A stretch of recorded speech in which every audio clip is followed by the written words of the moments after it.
गलतफहमी में जी रहे हैं तो हमें आज अपनी गलतफहमी दूर कर लेनी चाहिए, क्योंकि पाकिस्तान की सरकार हो, पाकिस्तान की सेना हो, भारत में पाकिस्तान के उच्चायुक्त हों या फिर पाकिस्तान का मीडिया हो, कोई भी भारत के पक्ष को सुनने वाला नहीं है। अपने हिस्से का काम और अपने हिस्से की कार्रवाई हमें खुद करनी होगी। निवेदन करने से और याचिकाएं भेजने से कुछ नहीं होगा। पाकिस्तान में जी न्यूज प्रतिबंधित है, जी न्यूज पर बैन लगा हुआ है, कोई भी जी न्यूज देख नहीं सकता। लेकिन वहां के पत्रकार, वहां के नेता, वहां के आतंकवादी सब लोग छुप छुप कर जी न्यूज देखते हैं और हमारी न्यूज रिपोर्ट्स को दिखाकर भारत विरोधी प्रोपेगेंडा करते हैं।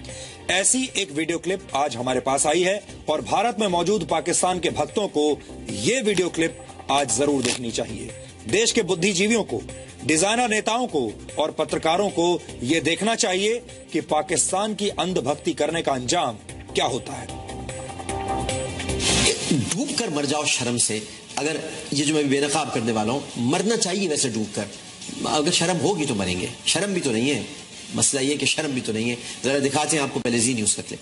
जम्मू और कश्मीर में हमारे जवानों के साथ, उनके शवों के साथ पाकिस्तान ने बर्बरता की है। पाकिस्तानी सैनिकों ने हमारे जवानों के शवों को क्षत विक्षत कर दिया। लेकिन ये किया कैसे, वो जानकारी अभी आप अपनी स्क्रीन पर देख रहे हैं। भारतीय जवानों पर हमले में लैंडमाइन का इस्तेमाल किया गया। सूचना मिली हमारे जवानों को बॉर्डर पर कुछ गतिविधि हो रही है और उसके बाद पेट्रोलिंग के लिए हमारे जवान वहां पर पहुंचे। पाकिस्तान वहां पर घात लगाकर बैठा हुआ था, हमारे जवानों पर अटैक किया। उसके बाद उनके शवों के साथ जो बर्बरता की है, आप सिर्फ अंदाजा लगाइए कि वो शव जब पहुंचेंगे अपने अपने पैतृक गांव तो सोचिए उस परिवार का क्या हाल होगा। उनके शवों के साथ जो बर्बरता की है, यानी इसका मतलब यह है कि उनकी नाशों की बेहुरमती की है। शब कहते हैं नाश को, और यानी बर्बरता यानी बेहुरमती की है। पहले तो मैं आपको बता दूं कि लाइन ऑफ कंट्रोल पर जो 2 फौजी इनके वासिले जहन्नम हुए, उनकी लाशें मस्क करने का इल्ज़ाम बिल्कुल बेबुनियाद है, क्योंकि ये वाकया लाइन ऑफ कंट्रोल के ज़िला पूंछ में कृष्णा घाटी सेक्टर में पेश आया था।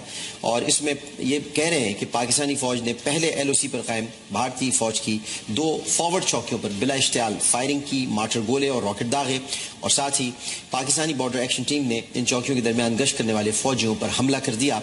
और इनका दावा यह है कि 2 फौजियों को हलाक करने के बाद उनकी नाशें मस्क कर दी। पहले तो अगर आप ये बात मान भी लेते हैं, नाशें तो छोड़िए, मस्क कोई किसी सिपाही की नाश मस्क नहीं की जाती, बट अगर आप ये बात मान लेते हैं तो ये बात तो तय हो गई कि सर्जिकल स्ट्राइक हम कर सकते हैं। हम आपके अंदर घुस के आपको मार सकते हैं, हम आपके अंदर घुस के आपको मार सकते हैं। तो ये बात तो तय हो गई। इस पे तो बात मतलब चैप्टर क्लोज। आपने तो दावे में, हमने तो कोई लाश नहीं दिखाई, ना हमें पता था जो आपकी सर्जिकल स्ट्राइक जो पिछले जन्म में हुई थी उसके तो कोई आपके पास सबूत और दावे नहीं है। लेकिन हम आपके अंदर घुस सकते हैं, आपको मार सकते हैं अगर ये हकीकत है तो। आपने देखा, आपको भाषा पर गौर करना चाहिए। पाकिस्तान के एक टीवी चैनल की ये भाषा कैसी लगी आपको?